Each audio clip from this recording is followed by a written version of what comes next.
In 1819, legend has it that Thomas Beale and his party buried a vast treasure of gold, silver, and jewels worth tens of millions of dollars somewhere in the Virginia countryside. Beale encoded the treasure's location in a cipher and entrusted the code's safekeeping to an innkeeper, Robert Morris, with a promise to return, a promise he never fulfilled. The mysterious disappearance of Beale and his entire group only deepened the enigma. Decades later, in 1897, Clayton Hart, a clerk at the Norfolk and Western Railroad Company in Roanoke, Virginia, stumbled upon a cryptic document filled with numbers. Intrigued, he discovered that these numbers might hold the key to the lost Beale treasure.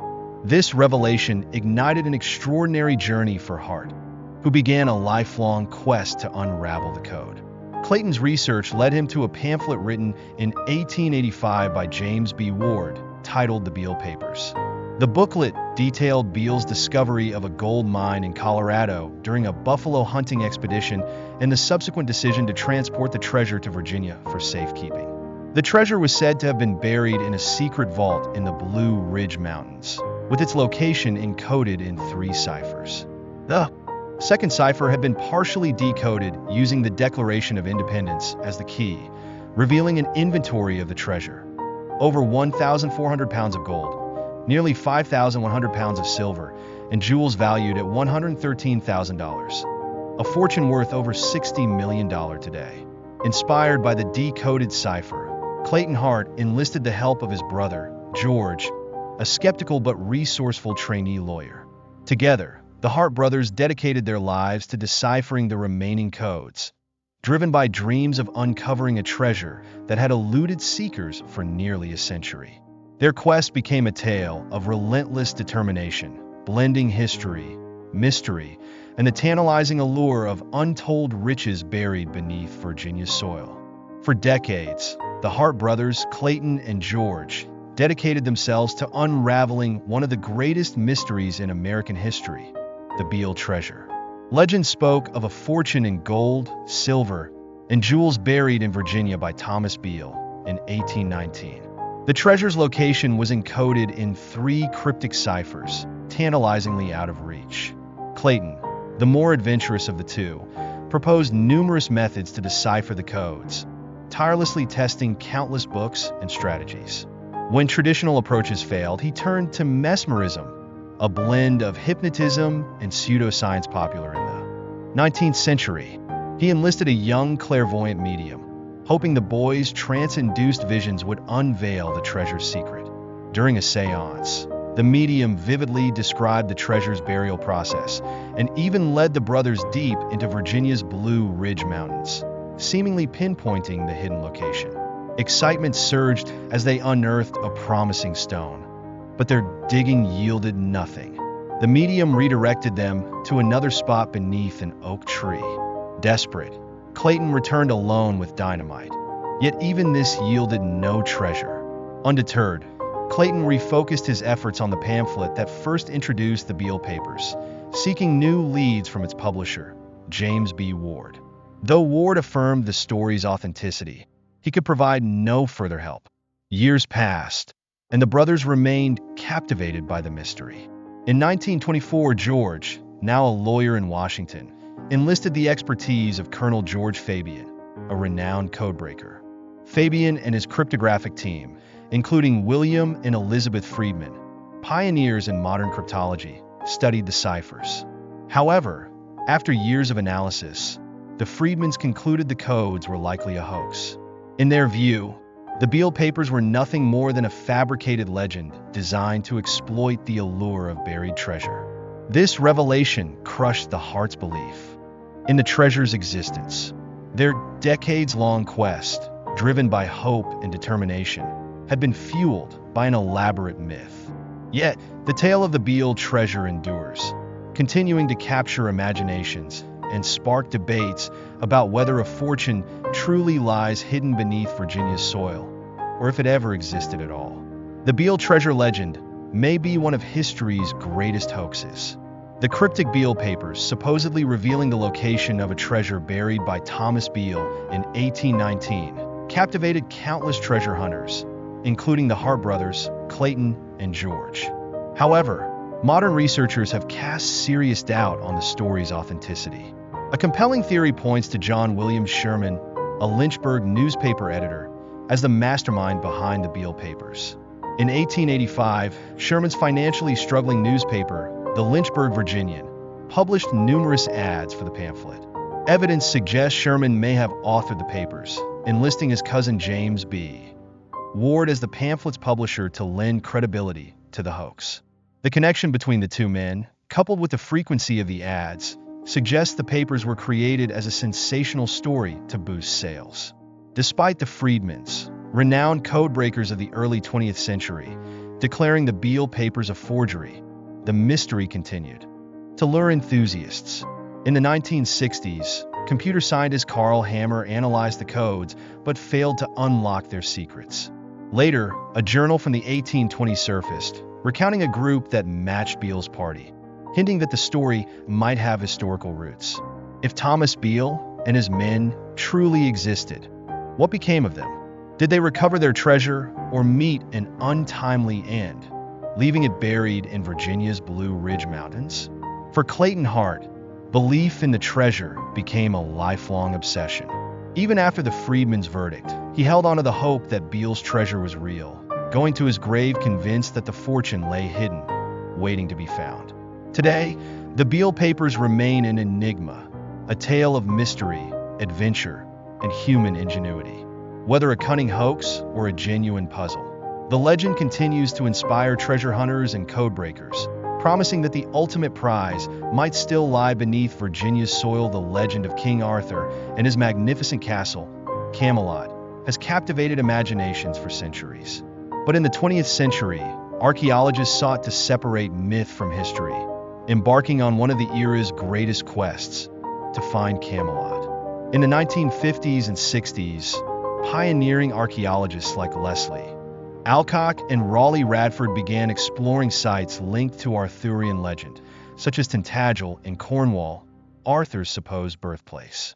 Radford's discovery of Mediterranean pottery at Tintagel revealed that parts of Dark Age Britain were wealthy and connected to the Roman world, challenging the traditional view of a chaotic, barbaric post-Roman era. These findings hinted at the possibility of a leader, perhaps King Arthur, presiding over this prosperity. Leslie Alcock became captivated by the idea of identifying Camelot's location.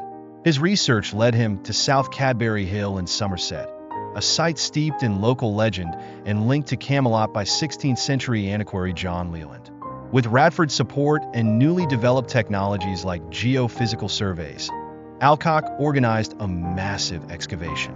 The dig, beginning in 1965, attracted widespread public attention, partly fueled by the growing popularity of Arthurian legend, including the Broadway musical and subsequent film Camelot. Backed by funding from the BBC, American donors, and even Warner Brothers, Alcock and his team made groundbreaking discoveries. Among their finds were Dark Age fortifications, a Roman coin dating to the Arthurian period, and most significantly, the remains of a massive hall. This hall, littered with Dark Age pottery shards, was likely used for banquets and suggested the presence of a powerful leader. While definitive proof of Arthur's existence remained elusive, the hall provided compelling evidence of a high-status settlement at South Cadbury during the 5th or 6th century, exactly when Arthur was said to have lived. Though the excavation ended in 1970, Alcock's work transformed the study of Dark Age Britain and cemented South Cadbury Hill as one of the strongest contenders for Camelot. The legend of King Arthur endures, blending history and myth, inspiring future generations to continue the search for the once and future king. The quest for Camelot and King Arthur's legacy reached a climactic point with Leslie Alcock's 1960s excavation of South Cadbury Hill. The site, steeped in legend and linked to Camelot by centuries of local lore, seemed to hold promise. Alcock's team uncovered Dark Age fortifications and the remains of a hall, a structure grand enough to suggest a powerful leader might have once feasted there. For Alcock and many others, this was tantalizing evidence of Arthur's Camelot. However, as the years passed, doubts emerged.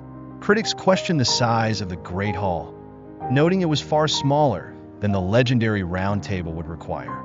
Historians also dismantled the foundational texts supporting the Arthurian narrative, revealing them as later propaganda rather than reliable accounts of a real king. The vision of Arthur as a unifying warlord battling Anglo-Saxon invaders was reassessed, with new research suggesting a more complex and peaceful coexistence between the Britons and Saxons during the so-called Dark Ages. Despite the skepticism, Alcock was unafraid to admit he might have been wrong. He continued his career with significant contributions to archaeology, becoming the first professor of archaeology at Glasgow University and leading groundbreaking excavations in Scotland. His work inspired a new generation of archaeologists and brought public interest to the field.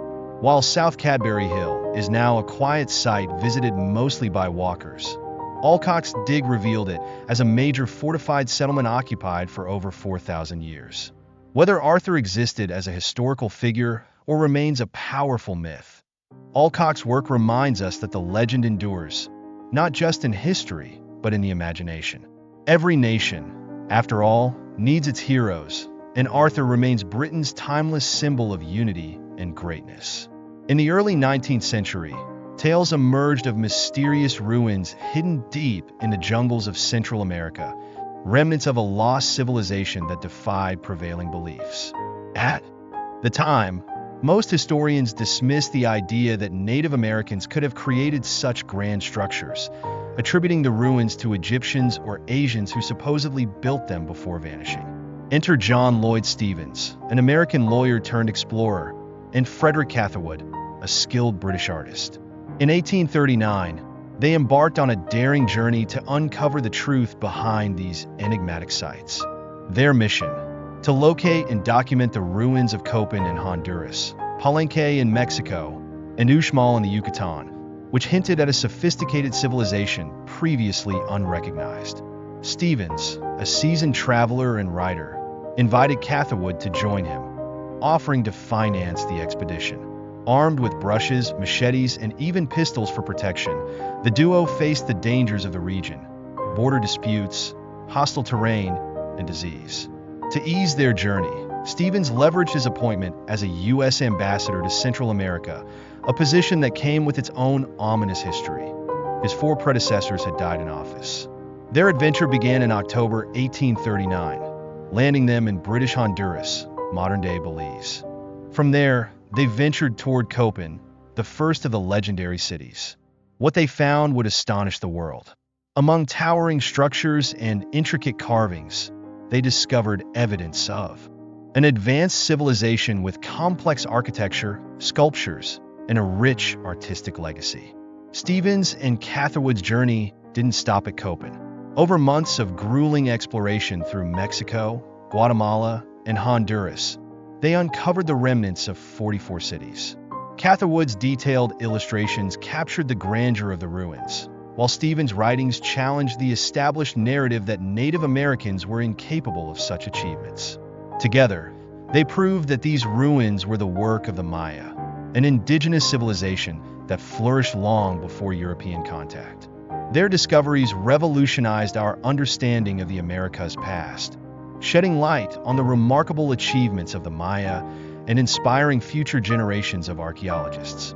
Stephens and Catherwood's work not only rewrote history, but also demonstrated the power of curiosity and determination in uncovering the truth. Governor-in-Biz Colonel MacDonald, a veteran of the Napoleonic Wars, MacDonald warned them they were entering dangerous country, and his diplomatic past would hold no sway with any rebel forces they may music. Encounter Ronald put Stephens and Catherwood on a government steamboat and told them that if danger did threaten, they were to hang out their flag and send word to him. Then he sent them on their way with a 13-gun music salute. Undaunted, they arrived on the coast of eastern Guatemala the following morning. Now the 2 explorers had to climb over the Mu mountain range to reach the Guatemalan border with Honduras. Once there, they would enter Honduras and go on to music. Copan. Stephens hired a guide who was fluent in Spanish and knew the grueling mountain pass that loomed ahead, music. Although only just over 4,000-foot Mu Mountain was a treacherous route to music, Stephens later described there. experience in his book of the expedition incidents of travel in Central America. For 5 long hours, we were dragged through mud holes, squeezed in gullies, knocked against trees, and tumbled over roots. Every step required care and great physical exertion. I felt that our inglorious epitaph might be tossed over the head of a mule, fried by the trunk of a mahogany tree, and buried in the mud of Moo Mountain. Quood looked at Stevens and groaned. If I had known of this cursed Moo Mountain before, I agreed to come. You would have come to Central America alone. Here's a guy in a jungle with guns on each hip and a sword, and in all likelihood wearing shades because he suffered from eye problems, inflammation of the iris. And there's a reference to him wearing spectacles. I mean, that picture, when you think about it, Keith Richards got nothing on music. That over the next 2 weeks, the party hacked through jungles and traversed perilous ravines. It was jungle end to end jungle with no roads or places to stop off for the night. Food was a big issue. It seemed like they lived on chocolate and cigars most of the time. They passed hillsides with grazing cattle that reminded Stevens of rural England, were hounded by biting insects and tropical fevers. And there was also the ever-present threat of running into ruthless rebels. People get very nasty in civil wars, and the factions were already known to have committed atrocities and massacres and whatnot. And they had a very real suspicion of foreigners. One evening, Stevens and Cathwood set up camp in an abandoned music church. As they slept drunken, soldiers burst in brandishing swords and muskets. Stevens recalled this incident in his account of the expedition. Here we were in the hands of men who would have been turned out of any decent state prison lest they should contaminate the other inmates. Their appearance was ferocious, and doubtless, if we had attempted to escape, they would have been glad of the excuse for music murder. Luckily, the following morning the soldiers had sobered up. Stevens and Catherwood were allowed to continue their journey to music Copen. 14 days after arriving in Biz, the two men finally reached the area of Copen, a remote jungle region little known by local and rarely visited by music travelers. As the two explorers worked their way through the dense forest, they suddenly came to a bank of a river. Music across the water. Stevens' eyes fell on a large stone wall rising out of the music undergrowth. It was 100 feet high and covered in thick, constricting vines. It had more the character of a structure than anything we had ever seen ascribed to the aborigines of music. America. Stevens and Quood crossed the river to investigate. Stevens would vividly describe their experience of Copen and how they first set eyes on the ruins in his book of the expedition. I am entering abruptly a new world. It is impossible to describe the interest with which I explored these ruins. The ground was entirely new. There were no guidebooks or guides. The whole was of virgin soil. We could not see 10 yards before us and never knew what we should see stumble upon. Music. Next, Stevens realized they had to clear the ruins of its tangle of jungle vines before they could really understand what lay beneath them. Music. Just as they were about to begin, they had an unexpected problem. The local landowner, Music, appeared. Stevens explained he wanted to clear and explore the ruins and offered to buy the land. When his host is a sort of balking at the idea, the first thing that Stevens does is he opens up his trunk, pulls out his diplomatic sort of uniform, and claims that his host was overwhelmed by his shiny American Eagle buttons. At last, Stevens' diplomatic status became useful. He was allowed to purchase the Copen land for $50. Now they could set to work. Music. The following morning, the systematic clearing of the Copen ruins began. Copen was extraordinarily overgrown at this point, so they were seeing little bits and pieces of Copen at a time. Music. At one time we stopped to cut away branches and vines which concealed the face of a monument and dig around and bring to light a fragment, a sculptured corner of which protruded from the earth. It would be like finding one statue in Egypt and not knowing yet that the pyramids were there. We go now, and we travel there now, and they look very clean, almost because they very nicely cut lawns, and all of the trees have been taken away, but they would have seen them thoroughly immersed in jungle. I leaned over with breathless anxiety. An eye, an ear, a foot, or a hand was distuned, and when the machete rang against the chisel stone, I cleared out the loose earth with my hands. Music. Applause. As Stevens ran the excavations, Cathwood set up his station in the jungle to record the mysterious structures they were discovering. He used a piece of equipment called a camera lucier to help him detail what he was seeing with great accuracy.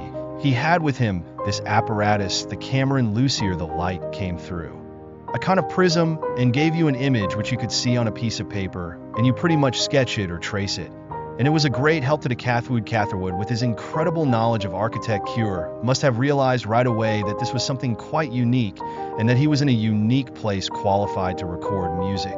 And as Stevens and Cath gradually cleared away the jungle vines, they began to unearth evidence of a very sophisticated society.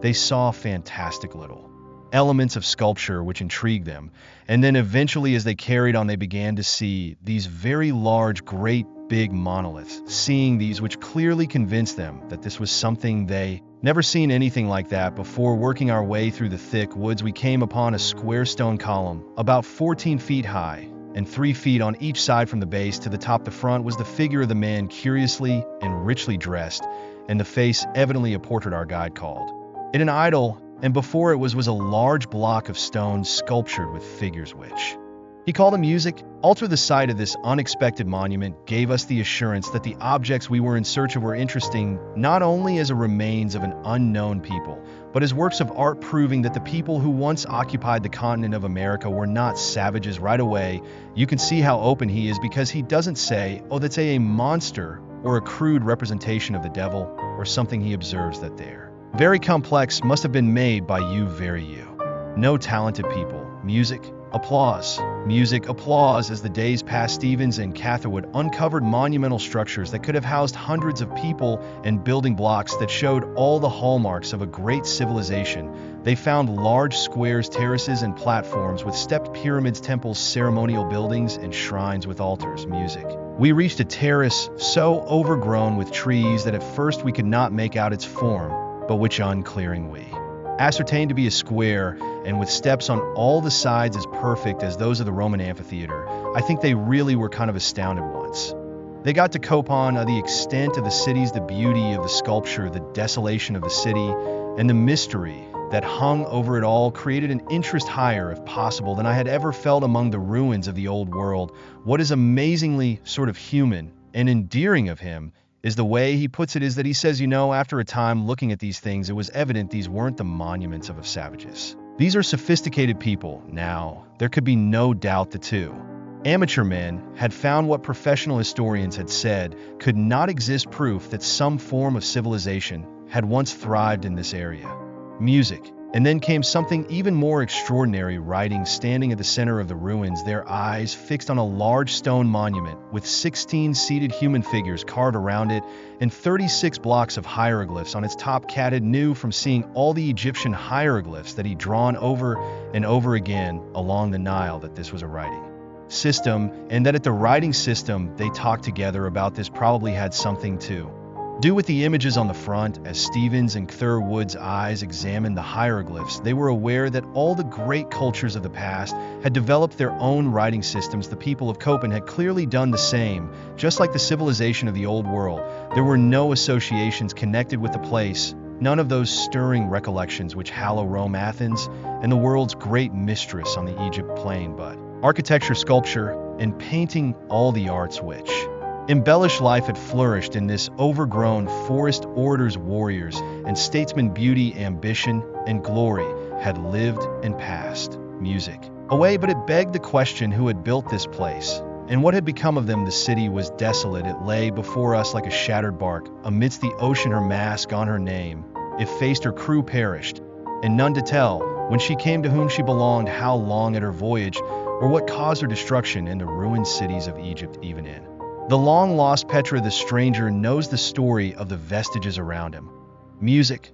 Stevens was convinced the answer to who had built this civilization had to lie in the hieroglyphs. One day, when someone could read them, they would be able to understand the history of those who had lived here. In regards to the age of this desolate city, I shall not at present offer any conjecture. One thing I believe, that its history is graven on its monuments. Stevens really believed that these were historical documents, that they weren't simply say astronomical observations, that they're the stories of real people's music lives spurred on by their amazing discovery at Copen. Stevens and Catherwood continue their trek across Central America in search of other music ruins. They know that somewhere out there there's this Palin. They've seen illustrations of that So they were maybe already considering, well, maybe there's a very large area. Here we don't know how it's constructed, whether it's an empire, whether these are kind of city-states. There was something definably similar across a wide area. Over the next 2 years they explored a vast region and traveled through Honduras, Guatemala,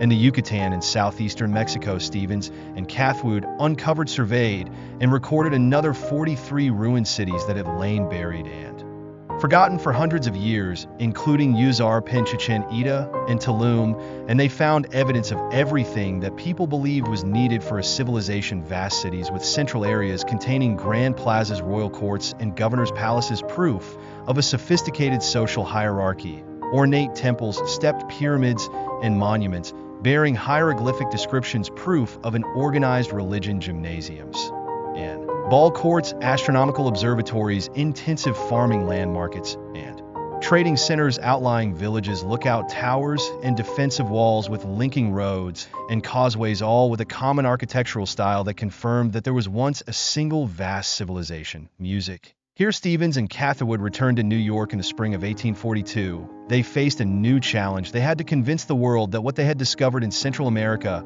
was truly groundbreaking. There really was a vast civilization that had once existed and thrived in a place where nobody believed there could be one. Stevens decided the best way to achieve this would be to publish a written, illustrated record of their expeditions. His first book, Incidents of Travel in Central America, came out in 1841 and was quickly followed by Incidents of Travel in Yucatan.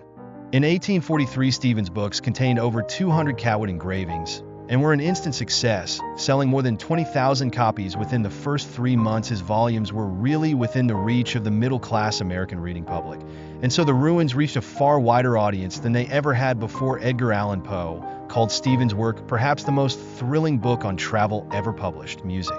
Cathwood then released his own volume, Views of Ancient Monuments in Central America. The following year, it documented their spectacular discoveries with 25 stunning hand-colored lithographs, which vividly brought the beautiful carved monuments, temples, and pyramids back to music.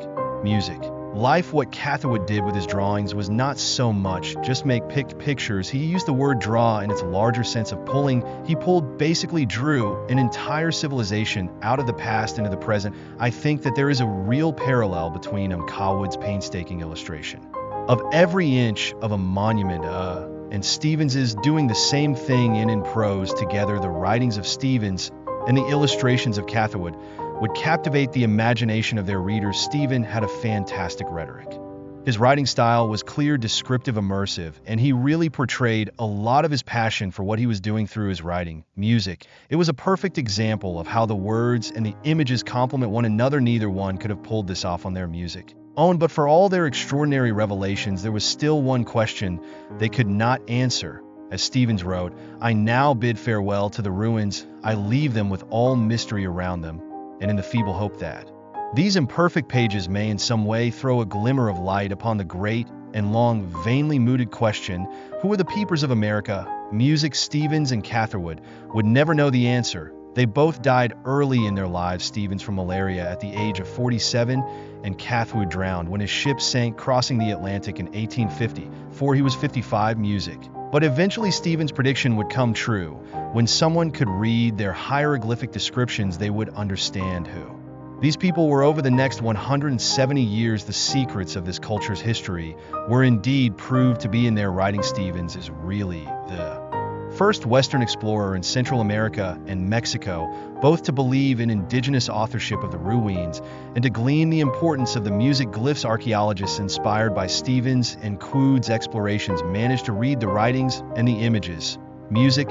And a picture emerged of the rise and fall of one of the world's greatest civilizations, the music. Maya. The earliest traces of their existence go back to 1500 BC and possibly as far as 2500 BC. The kingdom stretched across a vast area of Central America from southern Mexico to the Atlantic and the Caribbean coast of Biz. Stevens and Catherwood's first discovery, Copen, was established in 450 AD and lasted for 400 years with 20,000 people in an area of 100 square miles. It was the Athens of Central America from the 5th to the 9th centuries AD, at a time when Europe was lost in the Dark Ages. Copen, by any standards, was a highly developed and advanced civilization. The Maya were a hugely sophisticated society and culture. They had a very complicated mathematics system. They were one of the few ancient groups to use the concept of zero, which is hugely important for mathematics. They had very detailed astronomy. They knew the movements of the planets and stars. They've mapped the movement of Venus, for example, with a great amount of detail. Elements of sculpture, which was very accurate. And then eventually, as they carried on, the Western calendars of a similar period, they managed to build these temples without the use of metal. Clearly convinced they had very little metal work other than never seen anything like that before. Working our way through the thick woods, had the wheel, they didn't have pack animals. There was no horses, about 14 feet high, carts or anything like that. But they were able to create temples. Was the figure of the man curiously and richly dressed, music, and the face and Howard's revelation that a mighty Maya civilization, and before it was a large Central American sculpture, was one of the greatest discoveries. He called him music. Also, the sight of this unexpected jungle gave us how more objects we were in search of were interesting. But the thing was, not only as a personalities with that overlap produced, but his works of art proving that the people would never have occupied the continent of America. Had been that music different Stevens and Catherine, you can see how open he is because he doesn't say, "Oh, that's a monster or a crude representation." What you needed was passion and something of detail, and an open very complex. Must have been essentially in finally judging their achievement. No talented. You have these two people that complement each other wonderfully well. Applause with this extraordinary Stevens and Catherwood and the marvelous illustrations that could have housed. What you do have here, you have two people that have established the study of the M. It was remarkable. They found intellectual squares, terraces, and platforms with stepped. These were heroes. They produced a remarkable event on music.